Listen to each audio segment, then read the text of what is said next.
Assalamualaikum warahmatullahi wabarakatuh.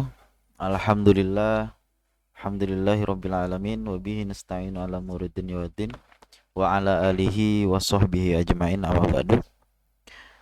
Alhamdulillah kita dapat berjumpa kembali pada kesempatan hari ini ya sahabat ya. Untuk membahas materi tentang teknologi informasi dan komunikasi.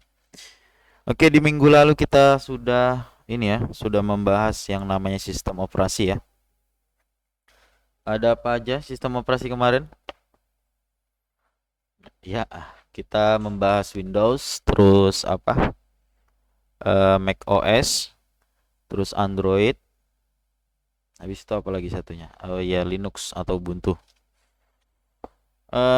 Di komentar YouTube itu ada Bapak temukan yang tidak paham ya, tidak paham. Maksudnya nggak paham apanya nih?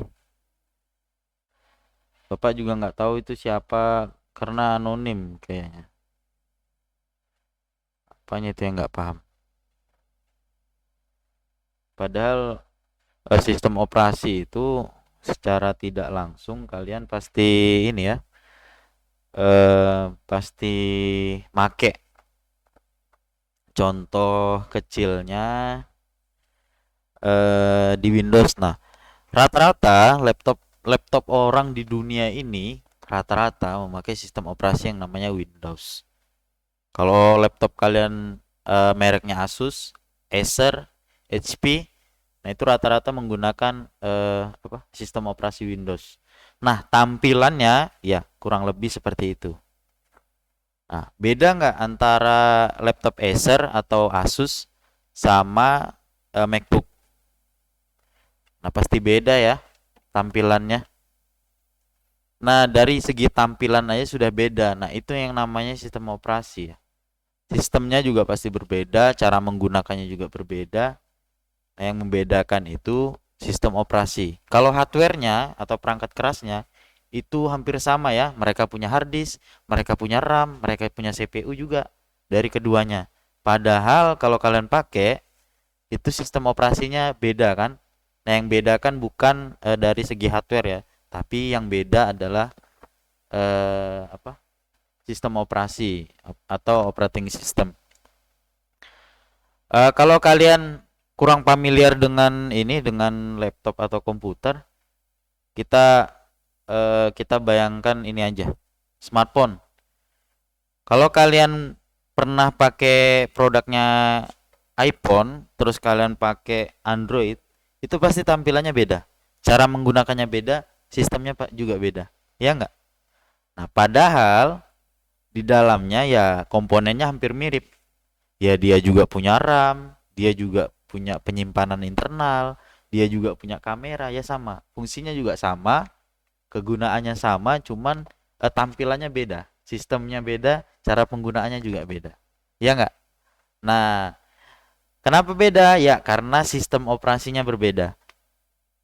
Nah, di smartphone untuk sekarang ya banyak orang yang menggunakan sistem Android namanya. Nah, Android itu adalah sistem operasi. Beda nggak smartphone Android dengan iPhone? Ya, tentu berbeda ya. Dari segi tampilan juga beda, dari sistem beda, cara penggunaannya juga beda. Nah, yang membedakan itu sistem operasi. Kalau di iPhone namanya iOS ya. Nah, itu pakai sistemnya iOS. Kalau di Di smartphone-smartphone kayak Xiaomi, terus Oppo, Samsung itu rata-rata menggunakan sistem operasi Android. Itu yang beda sistem operasinya. Pak, bisa nggak eh HP Samsung dikasih sistem operasinya punya Apple? Ya, jawabannya bisa saja iya dan bisa juga tidak. Karena untuk memasukkan sistem operasi dari Apple iOS itu butuh apa namanya? Butuh pengetahuan yang lebih tinggi lah. Jadi nggak bisa langsung dimasukin aja. Nggak kayak sistem operasi kayak Linux, Ubuntu itu bisa dimasukin ke laptop-laptop lain gitu. Termasuk juga apa namanya, sistem operasinya MacBook dimasukin ke laptop Asus itu bisa. Cuman ada trik khususnya. Jadi nggak sembarangan. Nggak kayak kita nggak kayak kita naruh sistem operasi Windows ke laptop Asus. Seperti itu.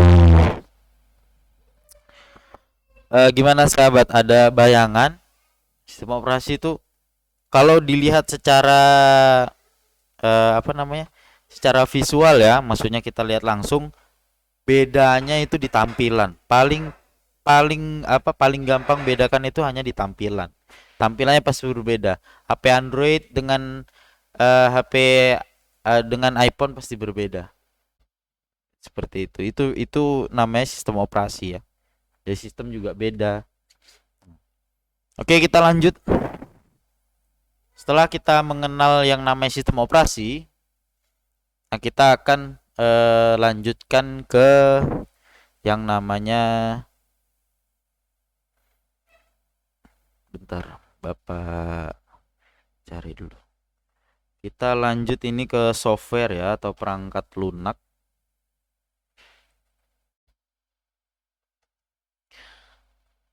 Oke. Nah,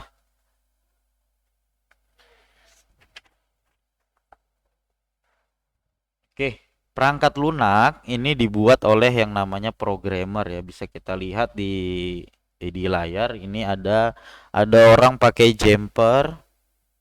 Terus banyak komputer, banyak layarnya. Nah, ini biasa yang dilakukan oleh programmer ya. Isinya hanya tulisan. Nah, tulisan-tulisan itu adalah sebuah kode. Jadi banyak kode yang diketikkan untuk membuat satu program ya. Nah, orang yang buat kode ini, orang yang buat program itu disebut programmer.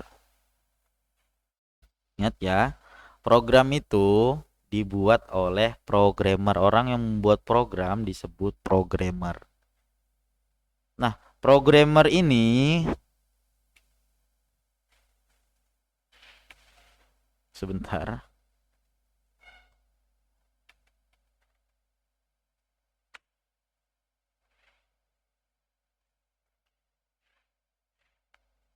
Nah, di sini ada dua istilah, ada coding dan programming. Sebenarnya ini sama ya. Di buku kalian juga ada di halaman 88.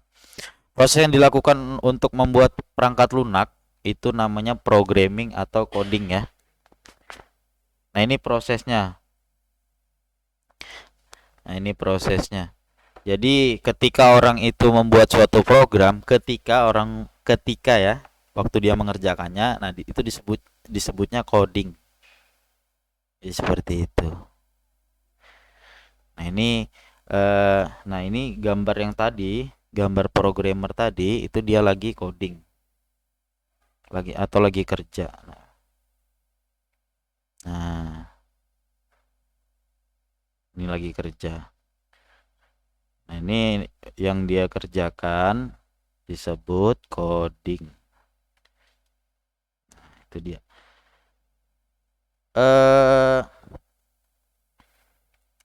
Jadi halaman 88 ya, perangkat lunak itu lihat yang ada kotak warna biru, kumpulan perintah yang dijalankan oleh komputer. Dibuat oleh programmer, dibuat melalui proses programming atau coding. Nah, proses coding program ini banyak ya fungsinya ya. Salah satunya adalah bagaimana caranya kita memerintah suatu alat kayak robotik gitu kan. Atau yang lebih gampangnya yang sering kita lihat ini. Ini apa? Ya, ini ATM. Ya, mesin ATM ini juga menggunakan pemrograman ya. Dia punya pemrograman khusus atau software khusus. Tapi yang sering Bapak lihat adalah, kita balik ke sistem operasi ya. Yang sering Bapak lihat bahwa ATM itu dia menggunakan sistem operasi Windows juga. Nah, dalam sistem operasi Windows itu mereka buat program yang khusus untuk ATM. Nah, jadi programnya itu kalau kita kita apa kita pelajari, dia alurnya kita masukin ATM, terus masukin kartu, terus kita masukin password, terus kita pilih mau mau narik berapa jumlahnya, nanti ATM akan mengeluarkan uangnya, jadi seperti itu. Jadi kita masukin dulu mau berapa, nanti ATM yang mengeluarkan. Nah, itu butuh perangkat lunak juga ya, butuh software dan support dari hardware. Jadi ketika softwarenya itu memerintahkan untuk mengeluarkan uang sekian, maka si hardware akan merespon dan mengeluarkan uangnya. Jadi seperti itu sahabat. Itu gampangnya ya, yang kita lihat dalam kehidupan sehari-hari adalah mesin ATM. Nah, mesin ATM ini dia menggunakan perangkat lunak dan perangkat keras juga. Jadi jangan dikira ATM ini bukan bagian dari komputer ya. Justru mereka menggunakan sistem-sistem komputer. Oke, selanjutnya ada traffic light atau yang disebut lampu lalu lintas. Ya, nah ini sebenarnya pemrograman juga, cuman pemrogramannya begini. Misalkan ada empat sisi lampu lalu lintas ya. Nah, setiap lampu lalu lintas, satu lampu lalu lintas itu misalkan lampu merahnya berjalan 1 menit, lampu hijaunya dibagi 4. Ya, misalkan 60 menit, 60 detik, sorry. 60 detik dibagi 4 ada berapa itu? Nah, jadi lampu merahnya itu lebih lama biasanya. Nah, itu butuh diatur oleh pemrograman juga. Tapi bukan ada komputernya di situ ya, tapi pemrograman yang alurnya itu dia muter. Jadi habis sudah misalkan alurnya kanan kiri depan belakang, nanti dia balik lagi kanan kiri depan belakang. Jadi dia muter-muter aja. Atau looping, bahasa pemrogramannya itu looping ya, atau berulang. Jadi pemrogramannya berulang. Habis kanan kiri depan belakang lagi, kanan kiri depan belakang. Jadi seperti itu pemrogramannya. Jangan dikira ini nggak diprogram, ya ini diprogram juga. Walaupun pemrogramannya bukan yang full komputasi. Jadi dia diprogram berdasarkan waktu. Yaitu juga namanya pemrograman ya. Oke, mungkin pertemuan kita cukup untuk hari ini cukup sampai di sini ya sahabat ya. Kalau kurang paham tolong tanyakan di kolom komentar, itu yang jelas, jangan kurang nggak paham gitu. Nggak paham yang mana seperti itu. Nah, jadi ada nggak paham yang tentang lampu merah, jadi seperti itu. Oke sahabat. Oke, cukup sekian materi pada hari ini. Kurang lebihnya Bapak mohon maaf. Tetap semangat ya, jaga kesehatannya. Wabillahi taufiq wal hidayah. Assalamualaikum warahmatullahi wabarakatuh.